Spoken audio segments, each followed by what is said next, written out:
agama ini pada dasarnya adalah mudah. Dan agama itu biasa-biasa aja. Tidak perlu berkreasi. Dalam beragama hanya ngikut gimana kata Nabi dan para sahabat radhiyallahu alaihim ajmain.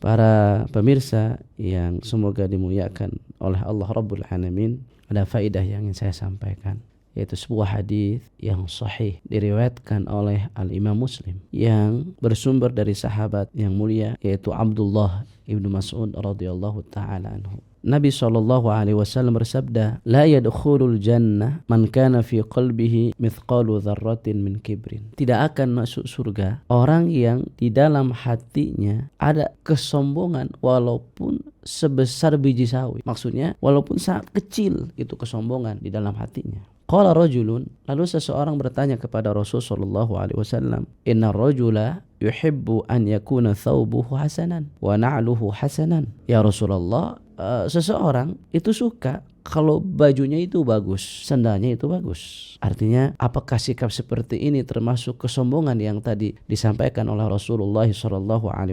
Qala, lalu Rasulullah SAW menjawab, innallaha jamilun yuhibbul jamal. Allah itu indah dan menyukai, mencintai segala sesuatu yang indah. Kemudian kata Nabi, al-kibru batarul haq wa ghamtun nas. Yang namanya sombong itu batarul haq, menolak kebenaran, wa ghamtun nas, dan merendahkan orang. Dalam hadis ini Rasulullah SAW memberikan ancaman bagi orang yang di dalam hatinya ada kesombongan walaupun sangat kecil. Nabi mengatakan, la yadkhulul jannah, enggak akan masuk surga. Ini ancaman yang sangat berat, bahwa orang kalau di dalam hatinya ada kesombongan walaupun sangat kecil, mithqalu dzarrah. Biasanya para ustadz, para kiai menerjemahkan walaupun sebesar biji sawi, maksudnya kecil banget. La yadkhulul jannah, enggak akan masuk surga. Kemudian faedah berikutnya, Nabi SAW menjelaskan makna kibar. Jadi kibar itu bukan orang pakai baju bagus, pakai sendal bagus. Itu mah sesuatu yang justru dipuji. Innallaha jamilun yuhibbul jamal. Kalau dia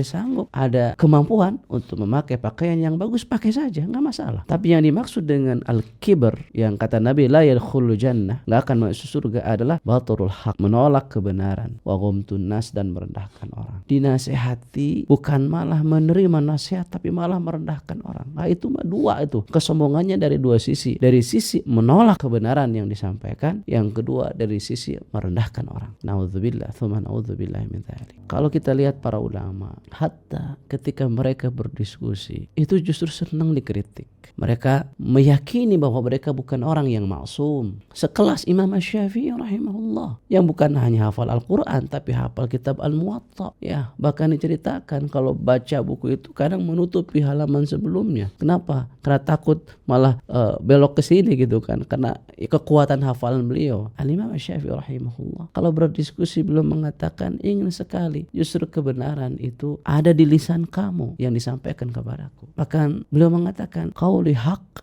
yahtamilul khata. Apa yang aku ucapkan ini benar, tapi mungkin saja salah. Wa qauluka khata yahtamilus shawab. Dan perkataanmu salah, tapi mungkin saja benar. Jadi janganlah kita menjadi orang yang anti kritik, seolah-olah kita selalu benar. Secerdas apapun kita, sepintar apapun kita tetap hamba Allah yang lemah dan tidak maksum. Ini faedah yang sangat besar ya, faedah yang sangat penting. Kalau kita menjadi seorang pelajar, maka harus terbuka hati kita dengan baik. Ya, dikritik nggak masalah, dan kalau kritikan itu benar, ya kita terima. Kalau kritikan itu salah, kita jelaskan. Nggak perlu untuk merendahkan orang lain. Siapa ente? Ya, dan seterusnya nggak perlu. Sampaikan saja kebenaran.